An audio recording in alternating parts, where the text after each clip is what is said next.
As I said at the beginning, my name is Sarah Danzel. I lead communications here at Greed, and I'm so thankful for you all for making the time this morning. We literally could not be more excited. Have been wanting to work with Dr. Britt for probably years now. I feel like it's been trying to get her into our speaking circuit, not only as someone that's just so well known in the industry, but really a true thought leader.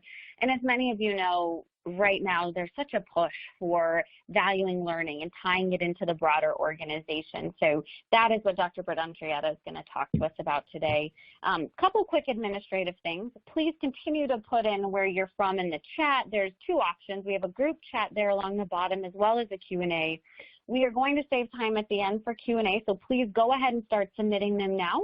But along the bottom, feel free to interact with each other through the group chat, submit questions to us. If you need anything, please don't hesitate to jump in. There will be a recording of this afterwards. The degree team will reach out with that. And with that, again, if there's any questions, let me know, but I will hand it over to Dr. Britt. Britt, thank you so much for being with us. We're so excited to have you. Thank you so much. I'm so excited to be here, Sarah, and to talk to all of you out there in the world who are signed up for this webinar. Good morning. I'm in Santa Barbara, California, and we're having a heat wave right now. So I'm glad that we're starting early so that I'm not too toasty yet. All right, some of you know a little bit about me, but just here's a quick bio. I was the Chief Learning Officer at lynda.com, which is now LinkedIn Learning, for a long time. And I have several courses on that platform that I'm astounded to find out have now got 9 million views. But where I really put my focus these days is I do a lot of research on the brain science of success. So I have 3 books out now that have to do with how our brain works with different things. So Wired to Connect just came out. It's about the brain science of teams and collaboration inclusion. Wired to Resist is about the brain science of change and why we literally resist it, particularly organizational change. And Wired to Grow is all about the brain science of learning. So I'm not going to talk too much about brain science today, but if you like that kind of stuff, look up my work and I think you'll find some interesting things. So today we're going to talk about how to make talent a C-suite issue, right? You know, if executives start to understand some of the issues that we're dealing with, then we can work with them in a much more collaborative and aligned way. And so what I want to do today is give you 3 tools or 3 strategies that are going to help you do this. And we're going to, they fall into these buckets. We're going to give you some skills about how you can predict issues in your organization. I'm going to give you some of my tips for consulting for impact, and show you how to better demonstrate value. I know you're probably doing some of these things already, but I'm hoping to give you a few more tools in your toolkit that will make you a little better or more impactful in all of them. And these are all tools that I use. I consult with organizations all the time. All of these tools I have used in the room with executives of all kind of stature and ego, and I have found them to be really, really valuable. So we're going to dive right into our first one, which is predicting issues. If you can get good at seeing what's coming in your organization before the C-suite does, you will find yourself a valued member that's invited to have a seat at the table, and you'll be often tapped for providing insight or input. So, you know, predicting issues seems like kind of a scary thing, but I have found that there's one tool that has literally given me a crystal ball, and I use it all the time, and it has never failed me. And some of you, if you've seen a couple of my talks, have probably heard about this before, but I'm going to give us another dive into it so we all have this information. And this is the work of Dr. Larry Greiner. He was a professor at USC's Marshall School of Business. He has sadly passed, so he's no longer contributing to the fields, but during his lifetime, what he studied was organizations of all kinds, of all sizes, and across all kinds of industries. Because he had the question, you know, do they all grow in the same way? What happens as organizations grow and develop? And what he found was there was an amazing pattern that pretty much every organization follows. And it can be mapped along these 2 axes. So he found that one axis is just how old the organization is, whether it's months or years or decades, you know, how long has it been in existence? And then the other axis is how big it is. And that's essentially headcount. How many people are you adding to the organization? And over the course of his research, he found that orgs went through 6 pretty predictable phases. Now, this diagram makes those phases look like they're all the same length of time, which is not the case. So this is for pretty appearances only, but it is linear. They do go through them in this order. So I want to walk you through all of them. And in his research, he found what pushed an organization from one phase to another is this thing called evolution. So when an org is doing well, it's going to be kind of in the middle of that phase, and it's going to be doing fine. It's going to be operating smoothly. But essentially, as it keeps adding people, it starts to strain its current setup. And so that's going to lead to this, he called them crisis points or pain points. I like to call them opportunities for transformation. But essentially, it's the pain point that must get resolved. And in the resolution of that pain point, that's what shoves you into the next phase. So if you're having crisis points in your organization, the good news is you're normal. It's normal for these things to happen. And what I love about the Griner curve is now you don't ever have to be surprised about what's coming. And so each phase then has one of these pain points, and these pain points are what shove you into the next phase. So what I want to do now is give you a deeper dive into each of these phases. And you'll also notice that we uploaded into the webinar system 2 documents for you. One is a detailed handout of the Griner curve, and the other one is some organizational consulting questions I love to ask. So if you haven't yet found those on the platform, take a look, but they're there for you to download. So phase 1, this is considered growth through creativity, and this is really where the organization is small and it's being launched by the founders, right? So what's happening here is that you've got just a handful of people and they're wearing many hats. So as a result, communication is spontaneous and informal. And this happens for a while, right? People stay in this startup mode for a while. But as the organization grows and gets more successful, what happens is you get to the crisis point of leadership. And what this means is that you need to start bringing in professional management to where, and by the way, at this point, none of us talent pros are in the mix. It's just really the core elements of the business. They haven't probably thought about bringing in HR or talent or L&D yet. But once they hit this crisis point, they realize, oh, we've gotten big enough that we need to have kind of professional management or function specialists come in and lead the various portion. So this is typically where someone gets hired who's going to lead the sales function and they've got extensive sales experience, and someone's going to lead the engineering function. And usually somewhere in here, they're probably still outsourcing it, but they start to have someone at least deal with the basics of HR. So that's the first stage, and resolving that pushes you into phase 2, which is growth through direction. And here, this is all about, they've added those additional leaders and they're starting to get their sections of the organization in order. And while that's happening, the organization continues to develop new products and services. So here, things are operating smoothly for a while. And when I say a while, it depends on how fast the org is growing. So in a slow moving org that's adding headcount very slowly, you could spend years to decades in a phase. If you're a fast growing startup where you're literally adding hundreds of employees or thousands of employees over a short period of time, you're going to be going through these phases much faster, and you could be spending months in a phase as opposed to decades. So you can kind of think about, the size of the org is what kind of accelerates you through them. But here in phase 2, things are kind of going along smoothly, but the crisis point that happens is that the scale of the offerings that the company is building gets too big for the leaders to monitor.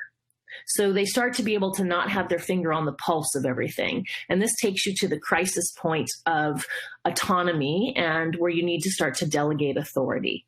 So as you start to do that, that shoves you into phase 3. Oh, I'm sorry, I didn't put my little bullets up here. I'm so used to talking about it without having those on the screen that I forgot to animate them for you. So as you resolve this crisis point, it shoves you into phase 3. And phase 3 is about delegation. Okay, so what happens here is this is where you start to add the layers of a hierarchy. Instead of just having a director, you might have an associate director and an assistant director. It's really where you're building out that middle management of the organization. And that allows the top executives, your senior leaders, to turn their focus to the long-term strategy of the organization and be looking toward its future and not so much involved in the day-to-day tactical stuff. But I have to say, this stage early on is very messy. And it's messy for a couple reasons. One is those new, middle managers that have been brought on may not be yet skilled or experienced enough to take the reins, or the executives are not comfortable with letting go. So they stay overly involved and they're micromanaging the heck out of everybody underneath them. So the beginning part of this stage is messy, but eventually everyone kind of finds their spot. And then you again settle into a period of time where things are operating smoothly and the org is doing well. And again, that can be months to decades, depending on how fast you're adding people. But ultimately what happens is you get to this next crisis point, and that has to do with the size of the organization, because it's continued to get bigger, is stressing the current policies and channels of communication.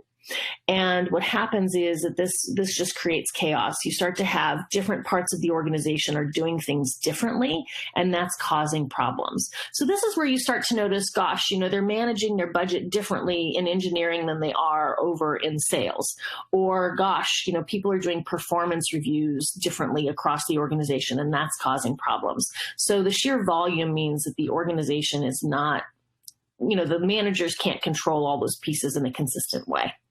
So that shows you into phase 4. Phase 4 is growth through coordination and monitoring. And this, at the first part of this stage, and let me tell you, this is where talent pros and HR particularly, anyone kind of in the operations area, starts to have more influence. So it's kind of like, we may have been advising the org for a while, but finally things get so messy that they're like, okay, you can go ahead and create, or stabilize the performance management system, or yes, you can implement some real clear budget controls. So this is where operations kind of gets turned loose.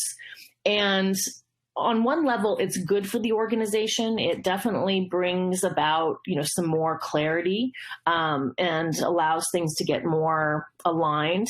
But there's also the employees and the leaders who like phases 1 through 3 hate phase 4. This is where they feel like everything is getting too bureaucratic and operations is ruining everything. So this is an uncomfortable phase, particularly for talent pros, because we're trying to do some good, but it's not often appreciated.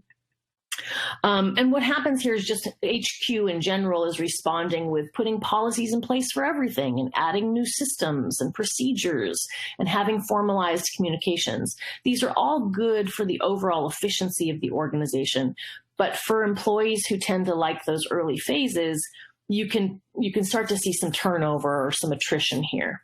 And that's the other thing I'd like to say is that with this model, it gave me an appreciation for like, oh, wait, we actually have people who prefer certain phases. And some people are going to be great in certain phases, and they're going to not want to stay around for other phases. But the good news is there's other talent elsewhere who loves the phase you're moving into. So it's an opportunity to go recruit them and bring them in. I do want to give you one warning about this phase, which is at first the policies and procedures are good for the organization and they bring some nice scaffolding of alignment and stability. And it's funny that Greiner found this, but it seems like no org can resist the temptation to not overdo it. So what happens is the tipping point comes where instead of creating policies that just kind of better align people, folks start to go after the lowest common denominator. And by that, I mean, 98% of your people are using the corporate credit card correctly, and a couple bozos do something stupid. Well, now there's a policy to contain the bozos, right? Or most of your people are really well behaved, showing up on time, using their vacation appropriately. There's a couple abusers, and now a policy is made to contain the abusers. And what happens is by trying to go after the lowest common denominator, every organization hits this crisis point of red tape, where literally literally the policies have gotten too intense, and they're actually binding the organization and preventing people from doing the work they need to do. And senior executives in particular get really frustrated with this. And that's where you start to get your leaders and other functions saying, you know, HR, the talent people are slowing down our hiring process, or they're making it impossible for us to get our work done because we just have too many policies. So this seems to be a natural part of the evolution, but I'm hoping, you know, if I give more people this tool, somehow we'll have an org that finds that sweet spot and doesn't overdo it. But inevitably, even when we do overdo it, the system self-corrects. So the next phase is phase 5. It's called growth through collaboration. And what happens is the bureaucracy gets so binding that ultimately the org has to solve that.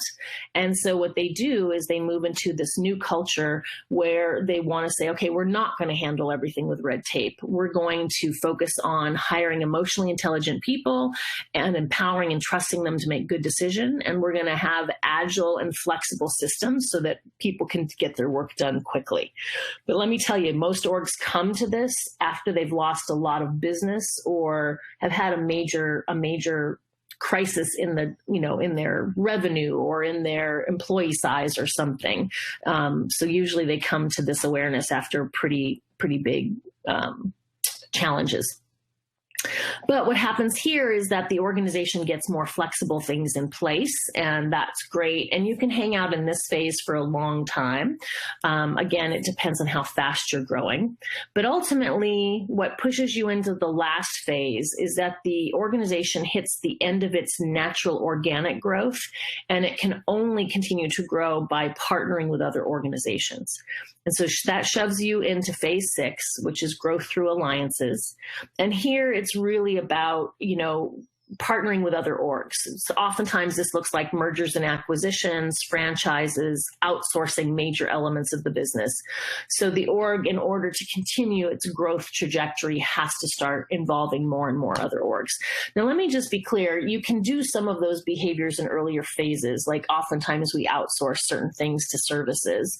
And that's more now that we have technology-driven services. But just in general, it really means that the org has to start doing more things like franchises or M&As in order to reach the bigger market share.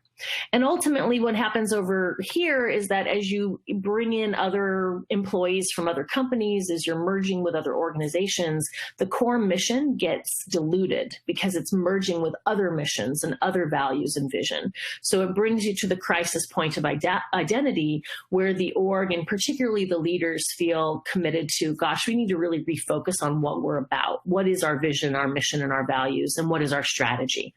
So those are the 6 phases that Greiner identified. And what I have found is that they give me a real crystal ball. I can walk into an organization and just ask a few questions, and I know exactly what phase they're in. And I think what's most important is, yeah, you want to know what phase you're in, but most important, you want to know what crisis point is coming and what's your next phase. Because as talent pros, we should be preparing for that. We should be proactively getting ready for the crisis point and proactively getting ready for the next phase so that our employees are ready and they're prepared and they have the skills they need.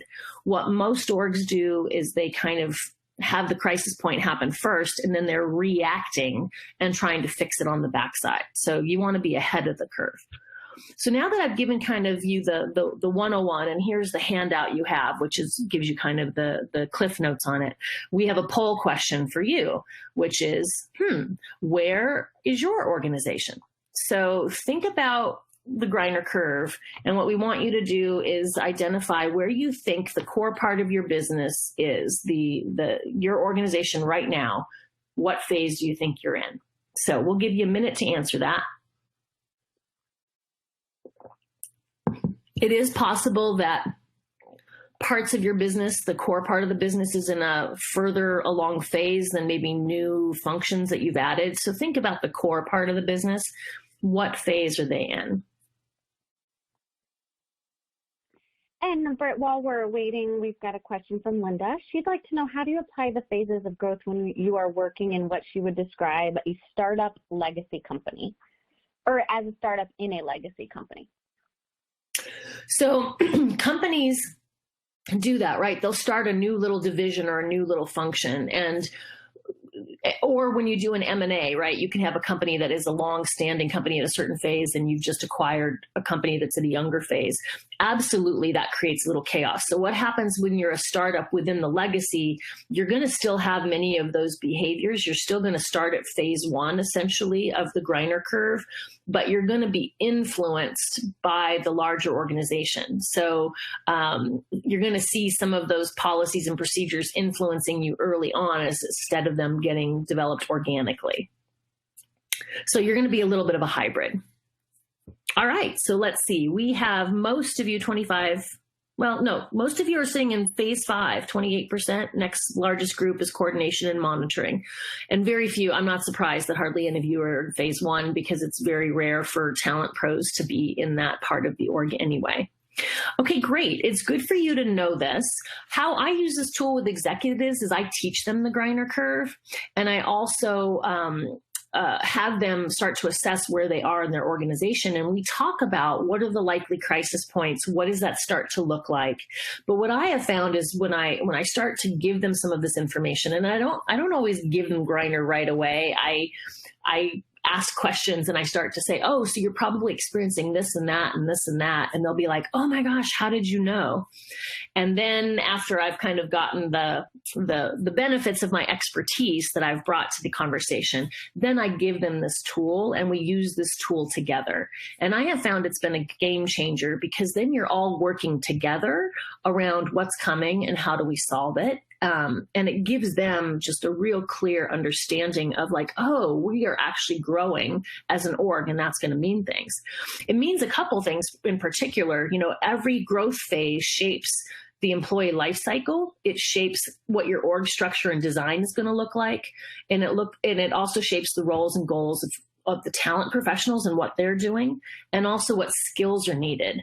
So it can really help you start to predict like when you're going to lose talent, where you can start going to recruit new talent. You actually want to be recruiting talent from organizations that are in a further along phase than you are, so that you can bring that experience and wisdom into your org.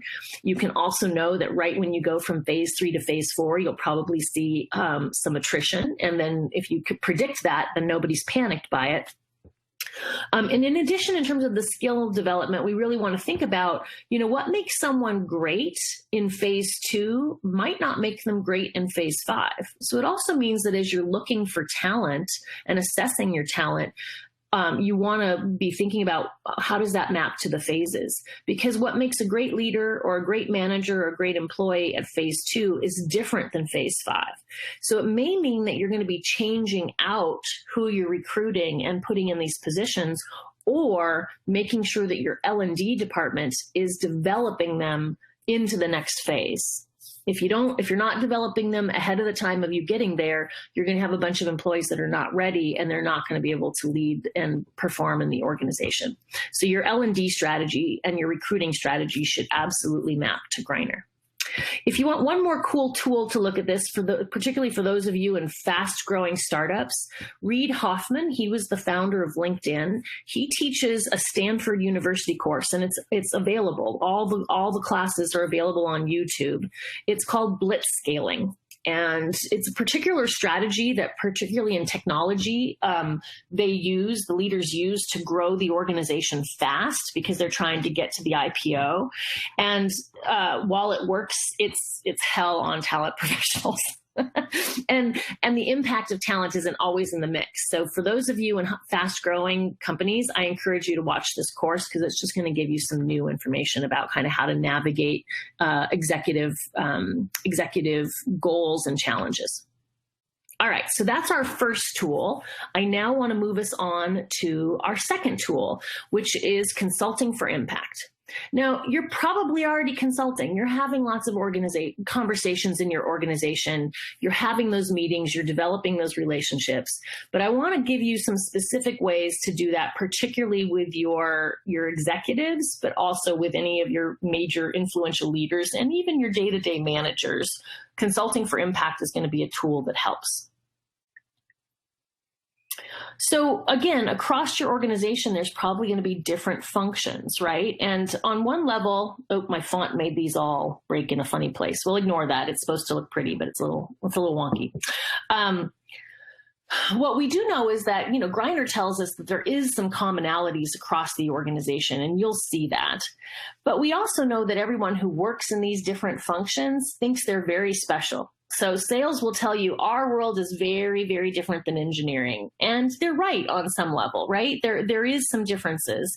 And so part of consulting is really getting to know that function so that the leader of that function feels like you really get their world. And then you can start brainstorming and helping them solve problems from a place of trust, as opposed to them feeling like they always have to tell you that you don't know what you're doing or you don't get their world. And that comes to the surface a lot as you make that transition from phase 3 to phase 4, is that they feel like these policies are putting carte blanche over everyone the same and aren't acknowledging the differences that exist between a sales culture, for example, and the culture in facilities. And so I find that being able to kind of map these consulting questions on top of Greiner helps me hit the target better. And when we're looking at consulting for impact, there's 3 things you need to be doing. One is you got to do your homework. Right? When you're going in to meet with the executive of sales, you got to do a little research here around what's happening. What data do you have at your fingertips? Do they have high turnover? What are their engagement scores? Read the profile of the leader on LinkedIn. Think about what you've heard him or her say in meetings. What are their values? What do they seem to care about? You got to do your homework so that you go in informed, right? You don't want to go in cold turkey. You also want to be thinking strategically. So part of how you bring value to the business is always thinking about what can I see that is going on that I can be helpful with. So Greiner is certainly part of that, kind of looking ahead, paying attention to what's happening in the industry, even just connecting the dots. Like maybe you hear something's bubbling up in facilities and you think it might have an impact on sales, mention it because they may not have connected those dots. So that's how you can be, again, consulting for impact. And the one we're going to do a deeper dive in here is asking the right questions. I can't tell you how important it is to ask the right questions. And I had a part of my career where I was just your basic professional. And then I went through a coaching certification program where I was given a set of tools, and particularly they're about asking the right questions that completely changed how I operated. So what I want to share with you today is some of those highlights. But when you're asking the right questions, here's the benefits of it. First of all, the executive or the leader you're talking to is going to feel really heard. And they're also going to see that you're harnessing their wisdom and experience. They're going to feel like you're honoring or respecting what they bring to the table, and they're going to feel like you're really hearing them. This is going to build your rapport and your trust with that person faster than anything else I know of. In addition, as you guys talk, what you're going to do is uncover the real issues, not the one you thought you were talking about, but the real stuff underneath it surfaces. And that allows you to solve the challenges more quickly and effectively. You're actually, whatever you're going to roll out is going to do the job as opposed to, oh, it didn't really solve the problem. So what we're going to do is I built this case study for a course that I have on LinkedIn, and then they also put it into the 2017 Workplace Learning Report. So if you want to see it, I've actually excerpted a couple pages here that you can still get that online somewhere. But it's a real case between John and Maria. This happens to be within a certain department, but it doesn't really matter. The same conversation plays out in any kind of department and in any type of organization. So what we have here is, we see that John and Maria both work for this large global hospitality company. And although this discussion can apply anywhere, it's playing out in this conversation. So John is going to be like calling up Maria. She's in a talent function, particularly learning and development, and say, hey, I need a workshop or training on communication. We got to put 30 people through it before the quarter ends. And in the old way, before having great questions, Maria might say, great, I've got a workshop and I've got these dates and we'll deliver it. And so they're going to get off the phone thinking that they've solved the problem. But what's really going to happen here is that John has misidentified that it's a communication issue. So while the training might have been great, it's not going to solve the real problem he was calling about. He just didn't know it yet.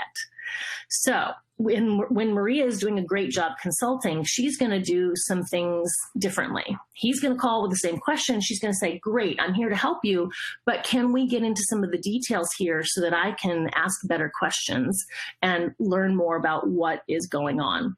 So he's going to say what the problem is, and she's going to start following up with, and I'm sorry, my glasses are giving me a problem right now.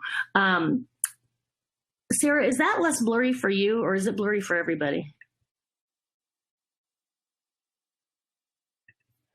It is a bit blurry, but I'm wondering if it's just small. I'm not sure. It is just small, but I don't have a way to increase it on my screen. Do you? Me either. Okay. If I change, hang on, I'm going to open it up. I'm going to open up the original on my document. We're sending this to you, so you'll have this. So don't worry about that. Let me just open up the original on my screen, and then I can blow it up as big as I need to. Sorry. The audience is saying it's blurry for them as well. So yeah, okay. We apologize for that. Yep. Okay, we'll fix that. Give me a second to find it.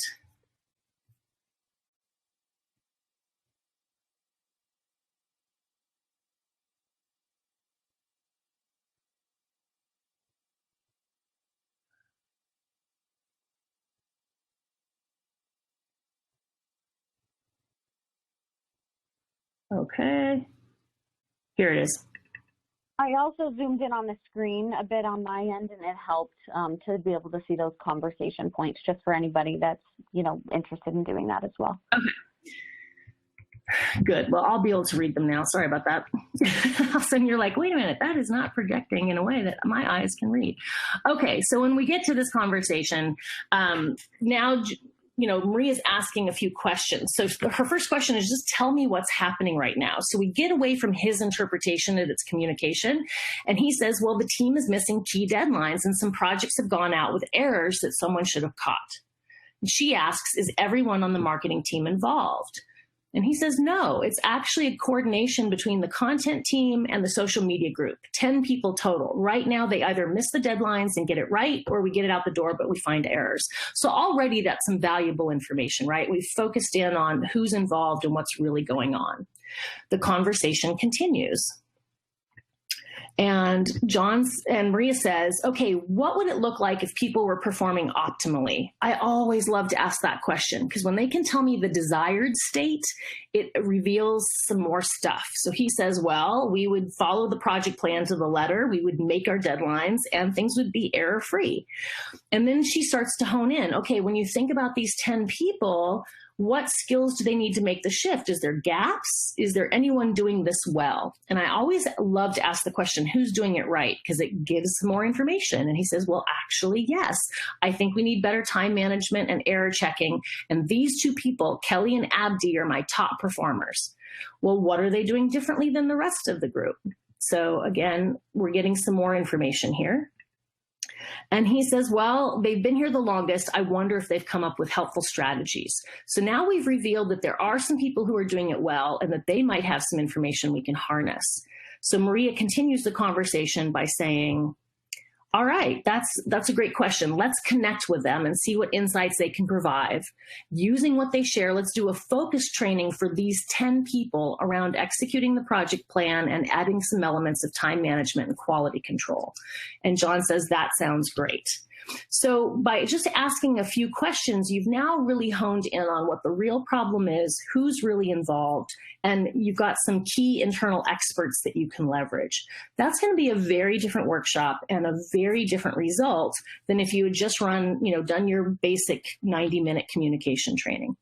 So the questions that I love to ask, we're going to give them to you. We turned this into kind of a follow along thing, but you can take this sheet into any meeting and mix up the questions, and whatever you think is relevant, and feel free to add your own. But I found that by asking the right questions early on in the relationship, the person feels really heard. We get to the real meat of the issue, and I can do a better job now hitting the target. And obviously, as you're asking these questions, elements of Grindr are going to come into the mix, right? So don't be surprised if some of the issues that come up also reveal some stuff with Grindr, or you're bringing some of the Grindr influence to the conversation.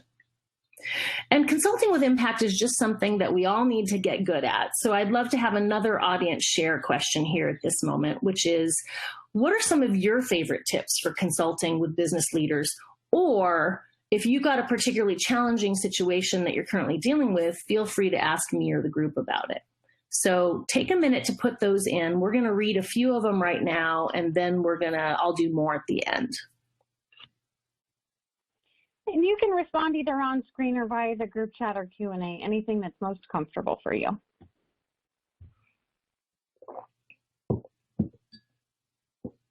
Yeah, group chat, everyone will see. Q&A is more private. And thank you for your patience while I realized that I couldn't read what I put on the screen.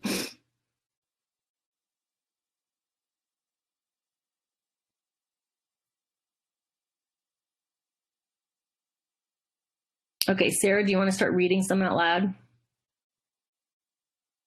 I'm not seeing any coming in quite yet.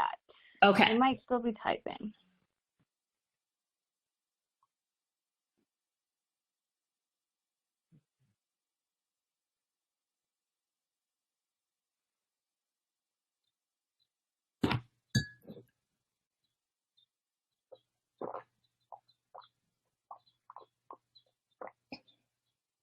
Okay, there's a few that have come in now. First and foremost is dealing with, this is a challenging situation, and talking about multiple generations in the workforce, both young people that are needing more and older folks that are needing more, yet it's in different styles.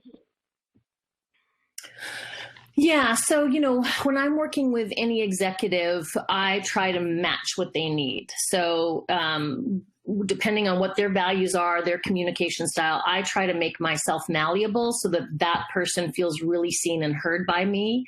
And I will have a slightly different relationship with each senior leader, but they will all feel like they're getting good service and good input from me. So I definitely flex when I've got a younger leader versus a wiser, older leader.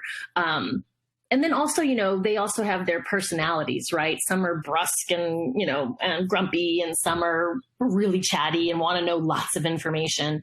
So I think part of being a good consultant is making sure you're malleable and that you're shifting or changing to meet the needs of the person you're trying to influence and be influenced by. I really like a suggestion is to always try to get to the root cause of the issue, which I think is just so helpful both professionally and personally. Absolutely. We can spend a lot of time moving the deck chairs around on the Titanic, but really the problem is the the iceberg that punched a hole in it. Another challenge here, we'll take a couple more, is why not getting buy-in easily. So struggling to put forth an idea, but having to feel to go overboard and trying to convince, folks to give buy-in. Fantastic. My next tool is going to help a lot with that. But really, you have to translate whatever you're trying to get buy-in into the issues that matter most to them. So whether that's bottom line costs, whether that's efficiency, there's something that matters to each of your executives. For some of them, it's their ego and wanting to look good. So it's really about positioning that issue to merge or align with something that matters to them. That's the way you get buy-in. Trying to convince them to see the value in something that really isn't on their radar you can spend a lot of time doing that and it just won't work. I love that. And I think it ties directly into the tip that we'll move on from, but to be humble and not a know-it-all, but also at the same time, firm with your convictions of the correct direction for an organization. Michael, I really like that. Absolutely. And Michael, I think that works best when you've spent that time building the trust so that they know that you hear them and see them and you've offered some valuable things. Once you have that relationship in place, then you can absolutely say, look, I need you to listen. I think this is a crisis, or I really am standing firmly that this is our top priority this year. And once you've earned that respect, they'll stop and listen. But if you try to do that too early in the relationship, it won't necessarily land. Great suggestions, everyone. I appreciate all that. Let me move on to our third tool, and this is what's going to give us a few more goodies here. And this is the one that honestly shocked me the most. Like when you go into an organization, they all have things, the executives all have things that they want to work on. And generally they want more of the good stuff and less of the bad stuff. And I always thought that the talent implications for some of these issues was clear, right? Like they would get it. But what I found is they didn't. Like, I can't tell you how many times, I've tried to explain engagement to executives and why it matters. And for many of them, they're like, I don't care. So what I have found is that I have to spend a lot of my time translating talent issues into metrics that matter for those executives. So I've had to learn how to speak their language. And sometimes it's speaking 10 different languages because each executive really cares about something differently. But this is how you're going to get talent issues on their radar, is really turning them into something that matters. So let's take engagement an example, because I know it's something that we all talk about, right? And we've all seen the data on what Gallup has found. This is their most recent report and what the numbers are for the United States. And I have definitely been in conversations with executives where I'm like, we really need to, work on our engagement, and they just don't quite get it. And so I've even shared this other statistic, like, hey, disengaged employees cost an organization $3,400 for every $10,000 of salary. And I'll think, wow, they're going to have the aha moment. And even then they didn't get it. So I finally realized, oh my gosh, I literally have to break this down. I have to do the math for them so that they see it. And I didn't expect to have to do that so much with senior executives, but I have found now that I've embraced that it's become a really great tool for me. So one of the things I want to empower you to do is when you find a statistic like this one on the screen, is instead of just putting it up there by itself, is actually create the follow-up chart, which turns it into math. So here's what I've done. I've gone into organizations and I've done this chart with companies that have over 10,000 employees, and I've broken it down by division. And whenever I do the math, they're floored. But let's just take an example of a company that's 500 employees. If we take the US average of 16% who are actively disengaged, that's 80 people. Okay. And if our median salary, and I would get these numbers directly from HR, so I'm using real numbers from that company, but let's say in this company, the median salary is $75,000. Well, I know that 34% of salary is the cost of disengagement. So it's $25,500 per disengaged employee per year. And when I add that up, this company is losing over $2 million for the costs of disengagement. Now, costs of disengagement include them not working at full capacity, them doing harm to the culture, them driving turnover of other people, stealing the chips and clips, all the stuff that's kind of in what disengaged employees do. I have yet to meet an executive who isn't floored when I do this chart. And I've gone into companies where they have quote unquote awesome cultures. So if I'm talking to that kind of group, I'll say, hey, you guys are awesome. So let's say it's half of this number. Let's say it's a third of this number. It's still a hell of a lot of money. And all of a sudden they go, oh, okay, this is why it matters. And so we just talk about, if we shifted this number by even 3%, what is your savings? And that's oftentimes where I will then get the budget. I'll say, hey, I will shift this number by 3%. That equals X, whatever the math is on that. And I need part of that. Give me a pilot project. Let me have a little budget to do it. Let's even pick one division to do it in. And if I move the numbers there, you'll let me roll it out everywhere else. So doing the math. Here's another one I do the math on all the time. So executives can get a little laissez-faire about attrition or turnover. I literally had one CEO say to me, well, screw them if they don't want to work here. We'll just hire someone else. And I was trying to talk to her about some problems we were having with high turnover. And she was like, I don't care if they leave.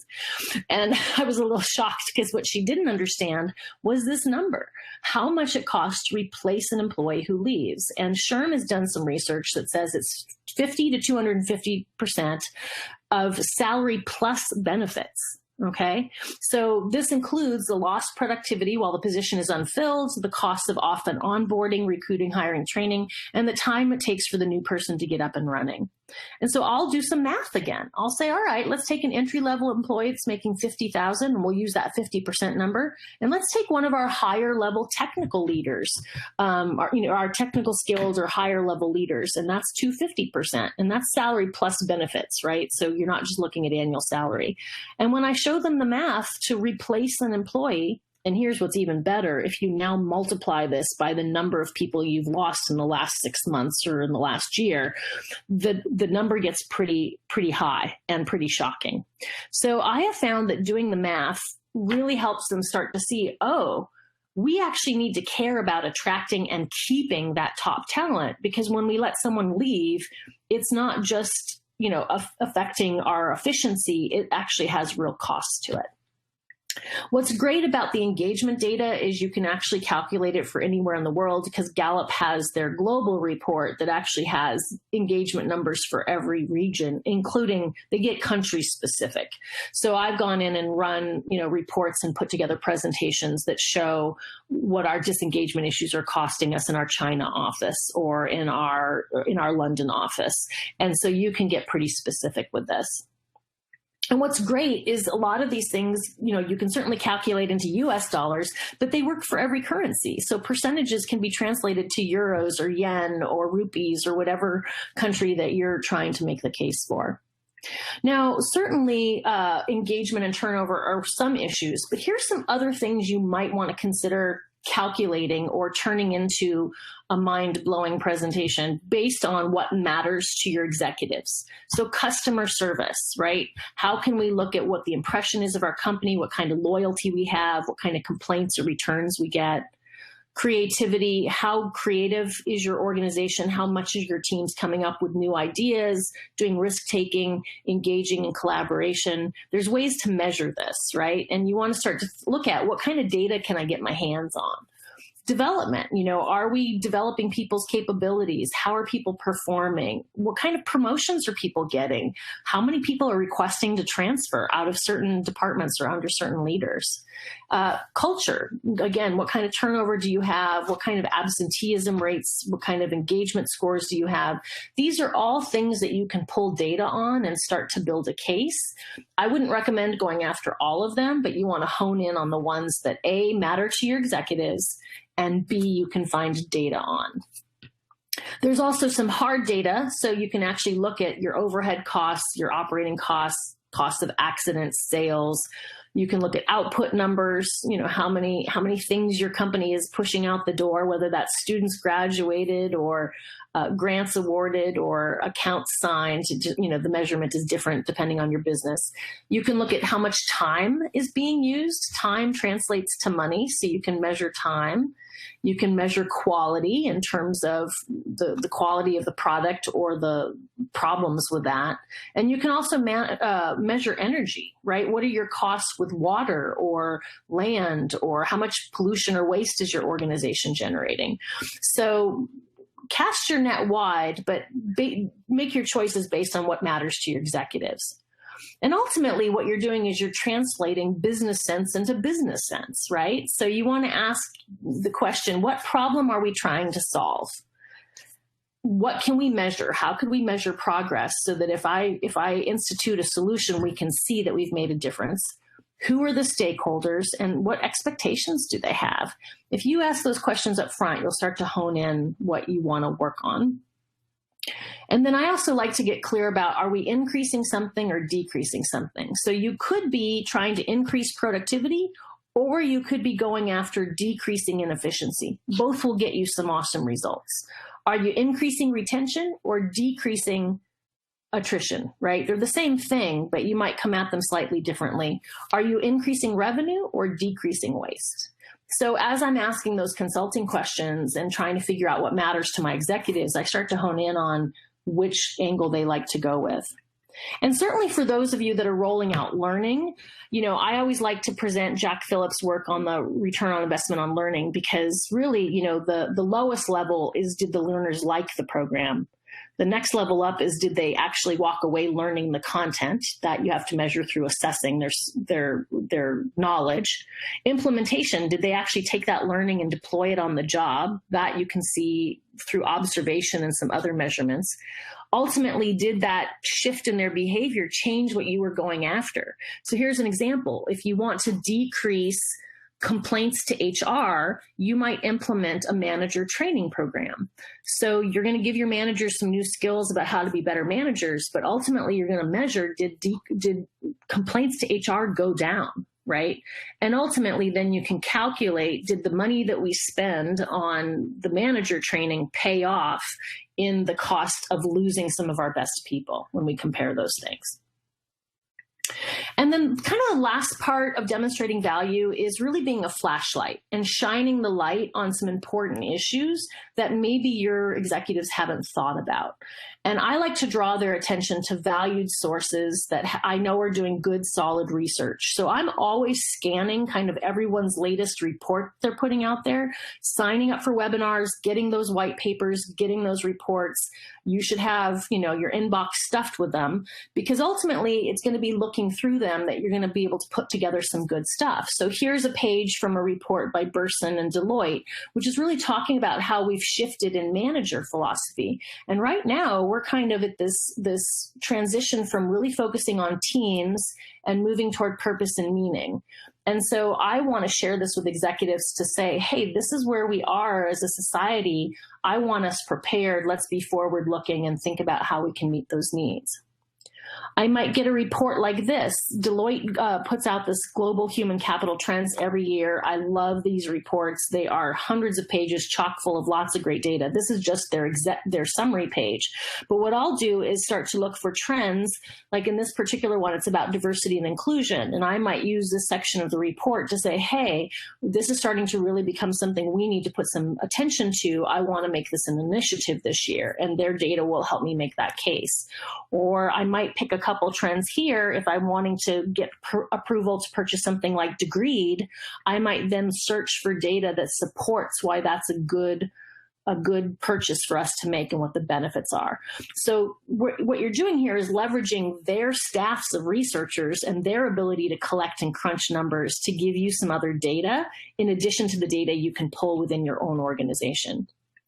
I'm always looking for interesting stats that I think will help my managers or my leaders understand something. I oftentimes build my own slide because I can't just take a screenshot out of the report. So I'm always looking for imagery that might be impactful. And I would just say, here's something to know. The human brain processes images 60,000 times faster than words. So when I'm picking an image, I'm mindful of that. So for example, when I'm talking about why change fails, having, a trash can conveys something very differently than if I just had a chart. So think about your imagery and how you basically build a case and even a visual story or narrative to what you're telling people. McLean and Company is another great source of reports. This one's all about the silver tsunami, and they've got some great data. So if you know that kind of a shortage in certain talent generations or talent pools is going to be an issue, again, there's lots of data you can pull from something like this. There's a couple great reports out there on wellness and the actual costs to the company of injuries and accidents. I would be pulling data here if I wanted to make the case for safety training, for us to address safety issues in the organization, or if we wanted to look at the cost of stress on our workers. There's lots of ways you could take these numbers and multiply it by your, these percentages and multiply it by your employee base, or other data you get from HR, and start to build the case from this national study to what it really means in your organization. But essentially, to demonstrate value, you're really doing the translation between some of these data points and what it really means here in this org where we do X, Y, and Z. Because I have found that just telling them the bigger data doesn't always grok for them, doesn't always translate for them into the real impact unless I do that work for them. So, little question here. I know you're already doing some great work sharing your favorite ways to demonstrate value, or you could also identify a goal for yourself, how you might use some of these tools in the coming weeks. And let's just take a couple minutes here because I want to leave time for just some Q&A at the end.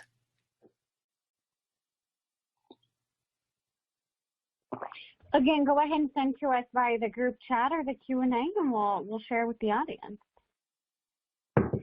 In the meantime, though, Britt, Michael has asked if you could please repeat your comment on the brain and visuals. Oh, so the brain processes an image 60,000 times faster than words.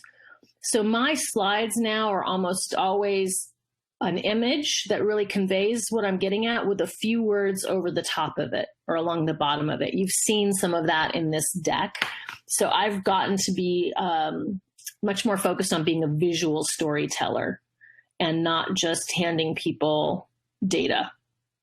So infographics, I used to do reports where I would talk about retention or attrition, and I would literally get a stick figure, and then I'd put 100 of them on the screen, and then I would do the percentage by turning some of them a certain color. So either we've added this many employees this year or we've lost this many employees, and I would show percentages by people out of 100 on a screen. And when they see those 100 people on the screen, it conveys something different than just putting the statistic. So we're getting some short answers, but folks are talking about financial, attrition, attention, engagement, seeing more interactivity in the learning courses. These are the things that they're sending as some of their favorite ways to demonstrate value. And then we've had questions about that they're actually struggling with this too. They're struggling with how to demonstrate after a pilot that you moved the needle at all, and or how to measure learning results more than simply asking our folks, did they enjoy the course? Those are current struggles for identifying value right now. Okay, so I'm going to give you 2 books that I think you all will appreciate that will help you with this. One is by Jack Phillips, and he has a few books on the return on investment, but he has a book specifically on the return on investment around learning, and it's full of all kinds of case studies and how measurements and cases were built and how the data was collected and analyzed. So look for Jack Phillips' stuff on ROI. He also has an institute where you can go learn some stuff about it. And then the other one is, it's called The 4 Disciplines of Execution, and it's by Chris Chesney. 4 Disciplines of Execution. And it really became a clear strategy for me to use in many of the orgs that I've worked with, is how to demonstrate value. So 2 of those books might give you some new tips and tricks in addition to what we've talked to today.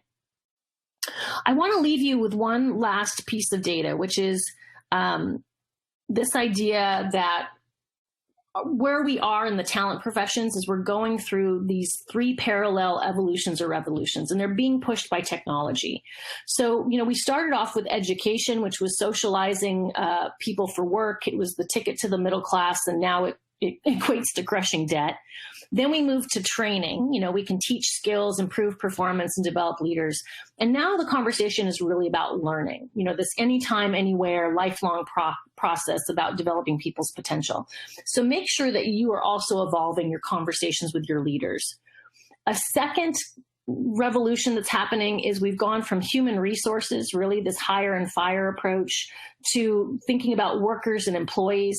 This was really the age of unions, workers, employee satisfaction, and diversity. But now where we are is really talking about talent, right? We're looking at millennials, the competition for the highly skilled, the importance of engagement, inclusion, purpose, and wellness. So these are the conversations you should be pushing in your org. And then finally, in terms of management, we started with management science, which was very transactional. That was the Peter Drucker and having MBOs and KPIs. Then we moved to the social science, which was really kind of transformational leadership, Dan Goleman and emotional intelligence, all of that lived there. And now we're at this place of neuroscience and really looking at how neuroscience is coming into the conversation. So Carol Dweck, Charles Duhigg, Richard Davidson, David Rock, and this is the space I play in, is really taking what we're learning about biology and how humans are wired and how that influences us at work. So in my research, I have found, for example, that there's some specific things around the brain and what drives resistance to organizational change. So if you're interested in that, I've got a book on that. I also have training. And my newest book on teams just came out, and I found some really fascinating stuff about the brain science of collaboration and inclusion. And it really is a game changer for how we think about bringing about the best in teams. So if you have not yet started exploring the brain science angle, I found that it's an angle that has a lot of great data that is also really helpful for executives. So think about that. We're out of time, but if you post any other questions in the chat box, I will answer them and we will send them to you as a follow-up. So I want to thank you again for the time that you gave us, and I look forward to being connected. Please follow me on LinkedIn. Please check out Degreed. It's one of the services I recommend. I think it's a wonderful thing to have for your organization. And we will wrap up here, but please leave any final questions or comments you have in the chat box. Absolutely. I'll leave the chat open for just a bit. Dr. Britt, thank you so much for incredible information today. Again, there's her contact information on the screen if you have specific questions or want to point anything out. Q&A will be open for a little bit, but otherwise I wish you all wonderful rest of the days and good weeks ahead. Thanks so much. Take care.